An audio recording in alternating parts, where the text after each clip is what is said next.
Harper Lewis, 34 years old, living in Seattle, Washington. By day, I'm the chief financial officer of a high-end interior design firm. By night, I'm Mason's wife. The college boyfriend I once believed was the love of my life. We had been together for 11 years, married for 6. There was a time I thought nothing could ever break the bond between us. But sometimes, the beginning of the end isn't a blowout fight or some earth-shattering betrayal. It's just a text preview on a locked screen. That morning, like any other, I got up earlier than Mason. While brushing my teeth in the bathroom, I saw his iPhone light up on the sink. A message popped up from a name I didn't recognize. Can't wait for the weekend, the cabin, wine, and that pink lace set. I'm counting the hours. I froze. Not because the message was bold, but because it was real. I stood there, toothbrush in hand, foam dissolving in my mouth, feet cold against the tile. Behind the frosted glass door, I could hear water running down my husband's back as he showered, getting ready for work like it was any other day. And me? I couldn't take my eyes off the screen as it faded to black. I didn't unlock the phone. I didn't need to. In that moment, what I felt wasn't shock, it was confirmation. I had suspected it for a while. Lately, Mason had been pulling the last-minute business trip excuse, leaving me alone in the once cozy house on empty weekends. He'd started bringing his phone into the shower, something he never used to do. His laptop had a new password, and those eyes that once looked at me with warmth now only glanced past me, like I was a painting on the wall he'd long grown tired of. I used to tell myself, "Don't be paranoid, Harper. Everyone gets tired after all these years. Don't make a scene over a look." But now, I just wanted to go back in time and tell myself, stop being stupid. I washed my face, dried my hands, and did my makeup like always. My hands didn't tremble. Instead, I felt a strange emptiness, as if I had just stepped out of my own life and was watching it from the outside. When I walked out of the bathroom, I saw Mason standing in front of the bedroom mirror tying his tie. He glanced at me and smiled, just like every other morning. Maybe he hadn't realized that everything had changed the moment I read that message on his phone screen. "This weekend, I have a client seminar in Portland," he said, adjusting his collar. "I'll be home late on Sunday." I nodded. "Don't forget to bring a thick coat." "It gets cold at night there," I replied, my voice flat without emotion. I didn't ask about the message. I didn't ask who was counting the hours. I didn't want to interrupt the carefully scripted act he'd put so much effort into. Because in my mind, something else had already begun to take shape. And I wouldn't say a single word until it was finished. Mason always slept like a rock after his Thursday night tennis and 2 whiskeys. I knew that as well as I knew his fingerprint on his right index finger. That night, once Mason had passed out, the scent of whiskey and shampoo still hanging in the air, I quietly took his phone, gently tilted his hand onto the sensor. Click. The screen lit up. A chill crept down my spine, like the winter wind off the lake by the cabin where he once promised to build a balcony for us. The message about the pink lace set was just the surface. What I found was an entire secret life he'd been living, one I had no idea about. Her name was Claire Donovan, not some naive 20-something. Claire was a sales rep for a medical device company, about 38 years old, living in Tacoma. She had sharp wit, experience, and more importantly, she was married. His name came up in an older message. "Tyler will be in San Jose all week. The cabin's all ours." Tyler Donovan, her husband. I quietly Googled him, typed in his name, and there it was. His LinkedIn profile. Tyler Donovan, 41 years old, high-end and residential architect specializing in sustainable spaces, with his own firm in Bellevue. His profile picture showed a tall man, light stubble, and a tired but kind smile. I didn't sleep that night. Each message felt like a blade slicing through old memories. Every time Mason said he was going to a training in Portland. Every night I sat alone reviewing files with only the dishwasher humming in the background. The next morning I sat in front of my computer, writing and rewriting a message at least 15 times before finally sending it. "Hi Tyler, this is Harper Lewis. I believe my husband, Mason Lewis, and your wife, Claire Donovan, are having an affair. If you're open to a conversation, I can share evidence. My number is 20655557321. My palms were soaked with sweat the moment I hit send. 3 hours later, my phone rang. His voice was deep and strangely calm, but there was a subtle tremor beneath it. Is this some kind of joke? I wish it were, I replied, my throat dry. I have texts, photos, and their weekend plans at the Chelan Lake cabin. A pause. What do you want to do? He asked after a long silence. I gripped the phone tighter, then spoke slowly. Would you want to meet them there with me? Before they uncork the wine or take off their coats? Tyler didn't answer right away. Then finally a long breath. Okay, let's meet first. I want to see what you know. We agreed to meet Saturday morning at a small cafe in Ellensburg, halfway between Seattle and Chelan.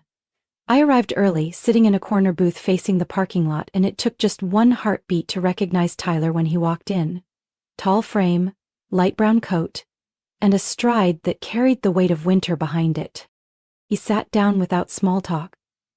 I placed my phone on the table, opened the message thread between Mason and Claire, and handed it to him. With every swipe of the screen, I saw his hand tighten.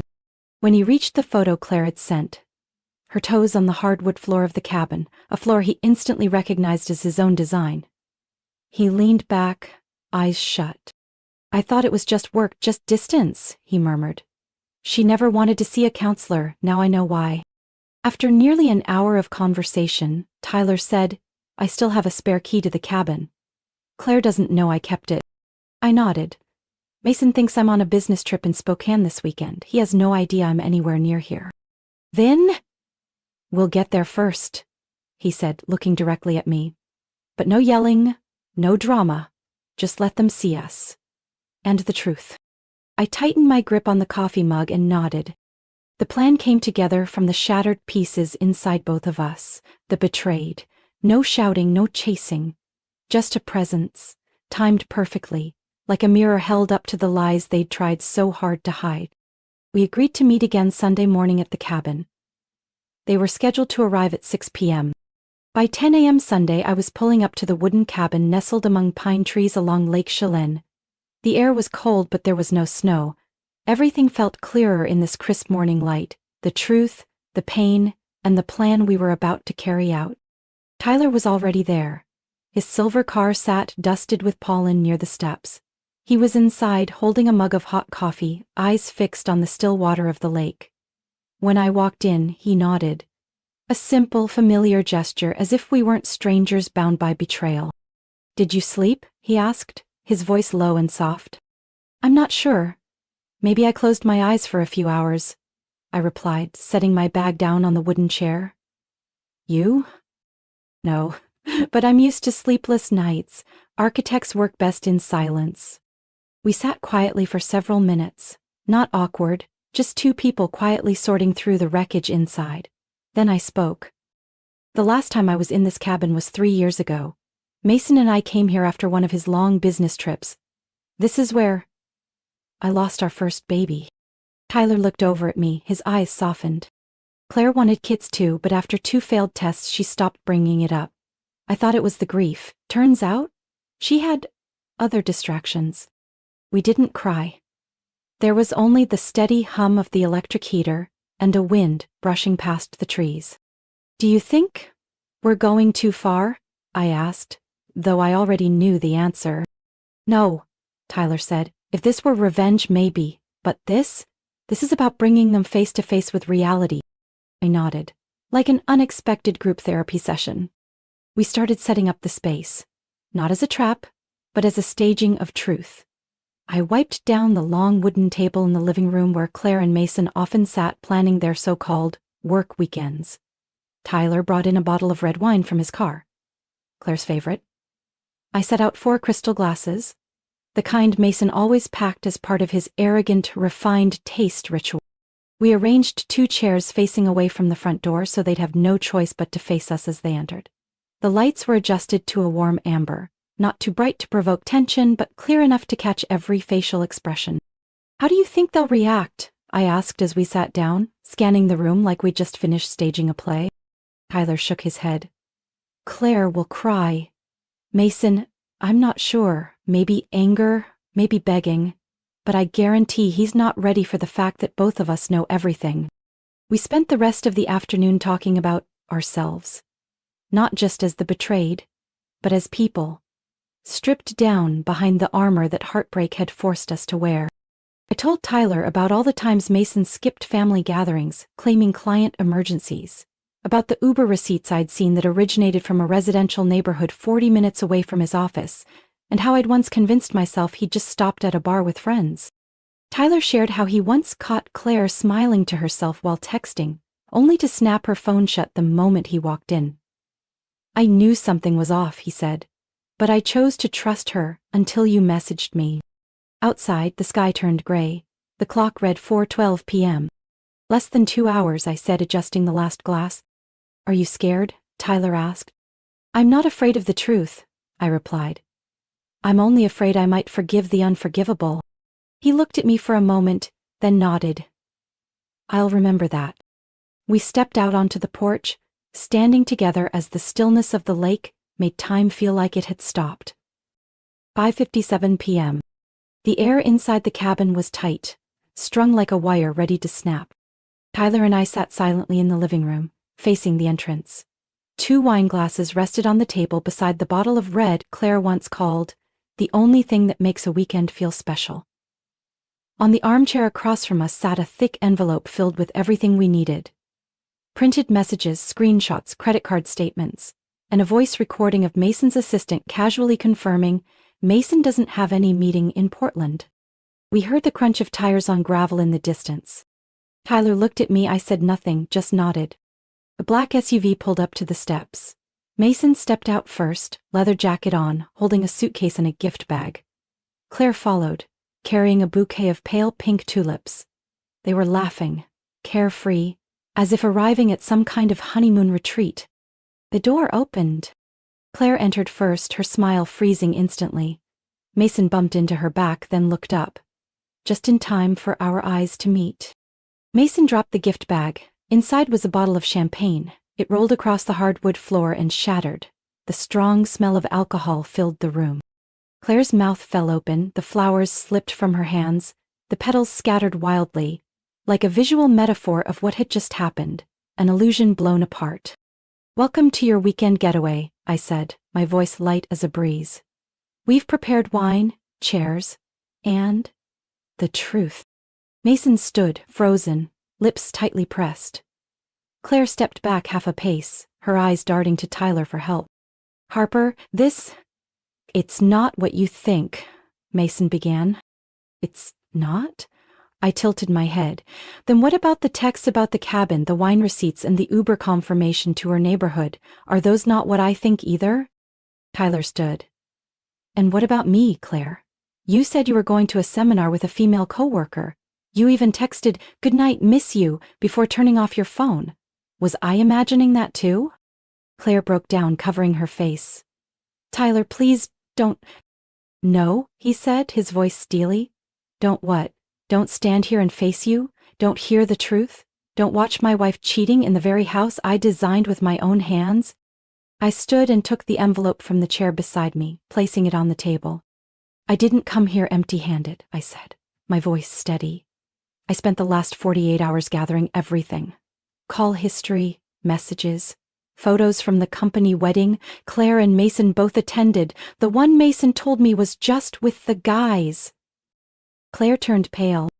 Mason grabbed the envelope, flipped through a few pages, then threw it down after only seconds, his eyes bloodshot. You were spying on me? I looked at him directly. I was verifying the truth. Because I'd been suspicious for too long, and because you were so careful, I had to be. Claire collapsed into a chair, hair disheveled, tears running down her cheeks. Tyler didn't move toward her. He turned away, staring out the window like he needed air. Claire, how long? He asked, still not looking at her. 7 months, she whispered. I felt a tight knot in my chest. Mason clenched his hands, stepping toward me as if to explain. Harper, I was wrong. But that doesn't mean I stopped loving you. I stepped back. If the love you're talking about is the kind that brings another woman to the same place where I lost our child, then you can keep it." The room fell into silence. I looked at Mason one last time. "You can choose to leave now or sit and hear this through, but if you think there's any chance for forgiveness, then you've completely misunderstood who I am." Tyler looked at Claire, then turned to me. "I need some air." I nodded. "So do I."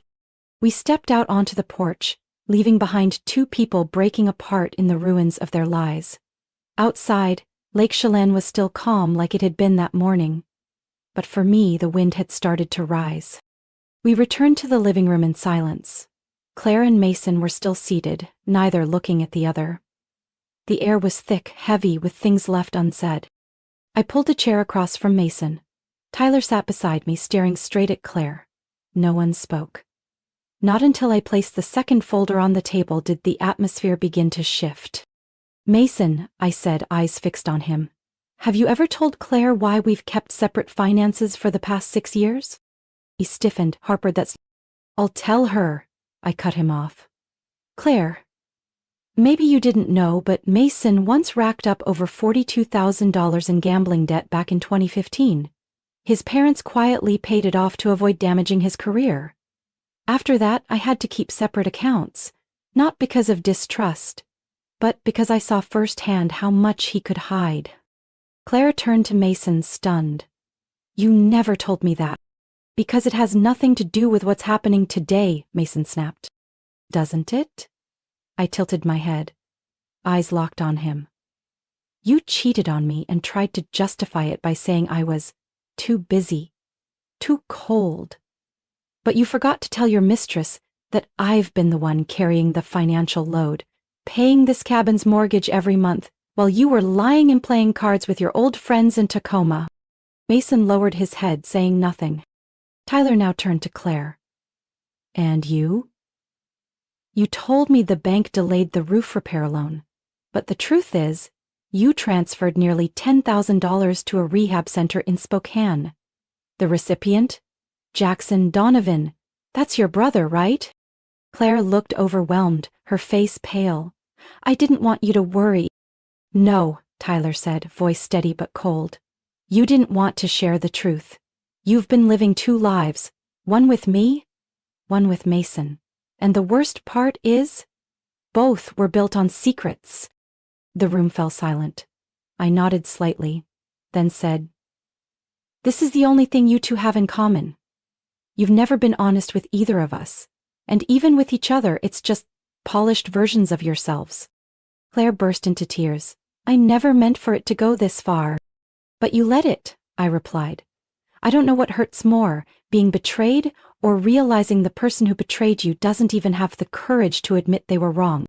Mason looked at me, eyes red. "I'm sorry, Harper. Truly sorry."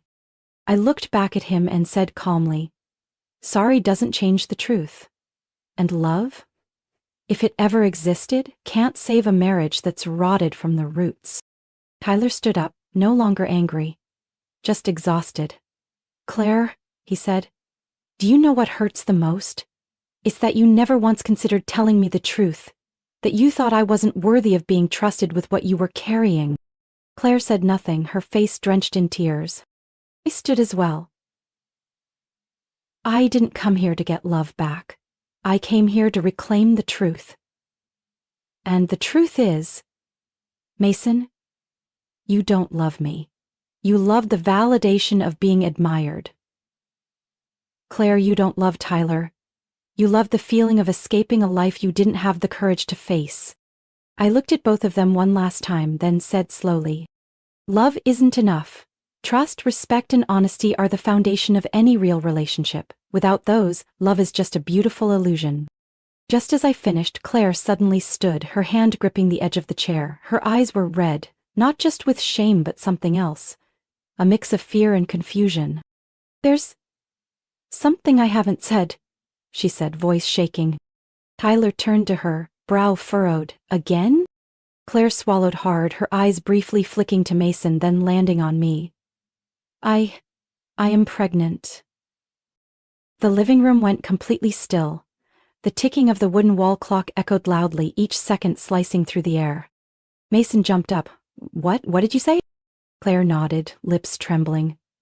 I know it's not the right time, but I found out just last week.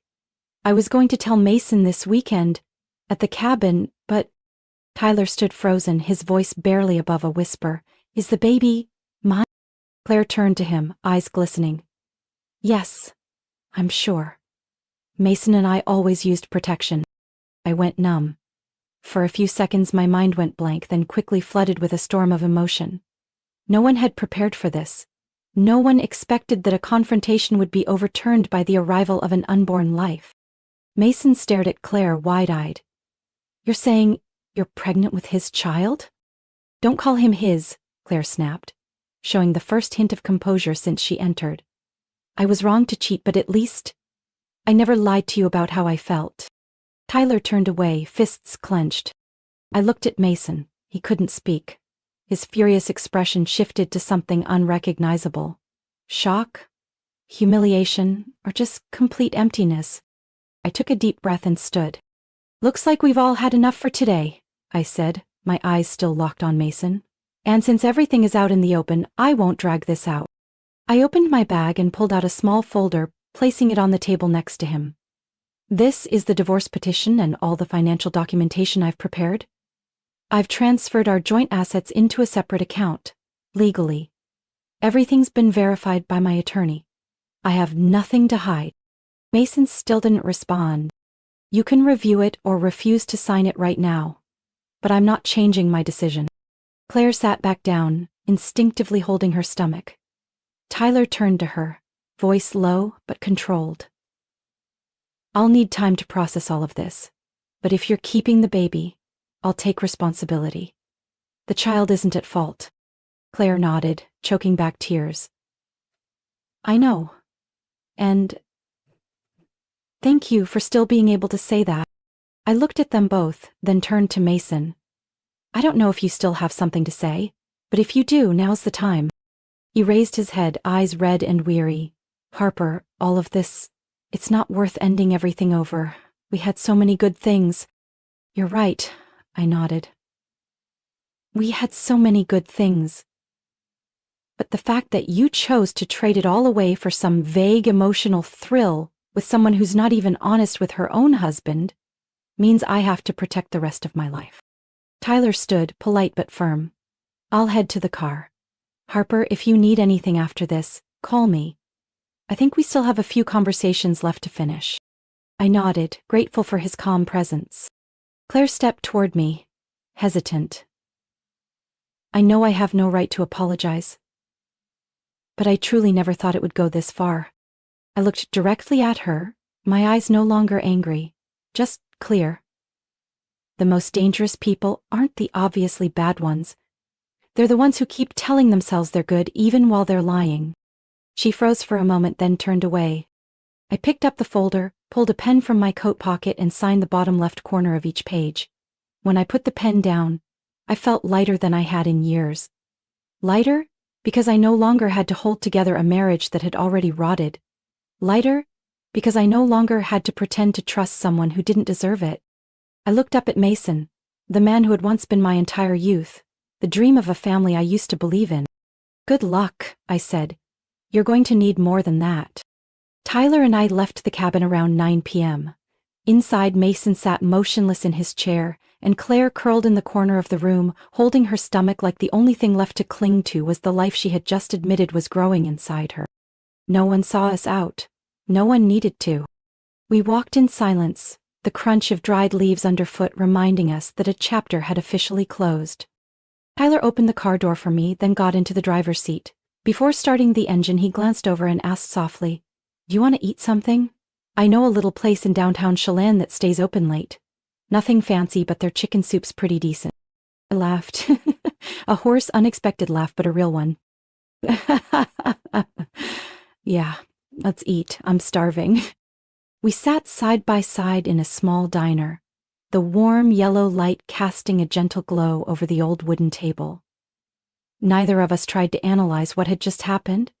Instead, we talked about quieter things, like how Tyler once considered quitting architecture to go to pastry school, or how I had dreamed of opening a bookstore cafe in Santa Barbara, but let it go after Mason called the idea unrealistic. After dinner, we said goodbye with a light handshake and a silent nod. We didn't become lovers. But that night, I knew I had gained something even more grounding. A friend. Someone who had walked with me through the darkest night. 6 months later, I stood on the balcony of my small beach house in Port Townsend, holding a cup of hot tea, watching the waves crash against the shore. The divorce had been finalized in less than 2 months thanks to my meticulous preparation. Documents, evidence, and clearly defined assets. Mason didn't fight it, maybe because he knew the longer it dragged out, the more he stood to lose. I received the majority of the assets, including a one-time buyout for the old cabin which I later sold back to Mason. I didn't need to keep a place filled with ghosts. Mason lost his promotion opportunity at the financial firm. His boss, Bisi, a strict but fair woman, found out about what happened through an internal company event. No one said anything officially, but gradually he was removed from big projects. From the next executive director, he became the guy overseeing Team B temporarily. Claire gave birth last week. Tyler texted me, "Baby's here, healthy, a girl. Emotions are all over the place, but we're trying." Attached was a photo. A tiny hand wrapped around Claire's finger, and Tyler looking into the camera with a softness I'd never seen before. I don't know if they got back together as a couple, but clearly, they're learning how to be honest.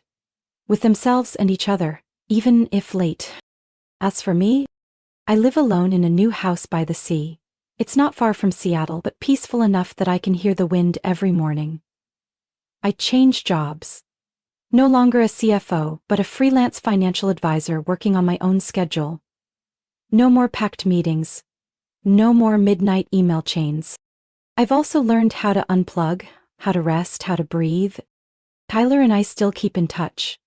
Not often, but consistently. Sometimes it's a quick happy Thanksgiving.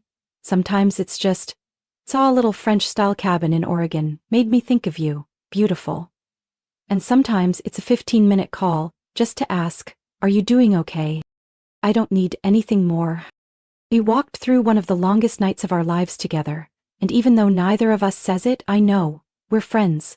A kind of friendship that needs no labels, just a look to understand each other. That evening I sat on the front porch, holding my favorite book with a small music player beside me softly playing a Debussy symphony. I didn't think about Mason anymore.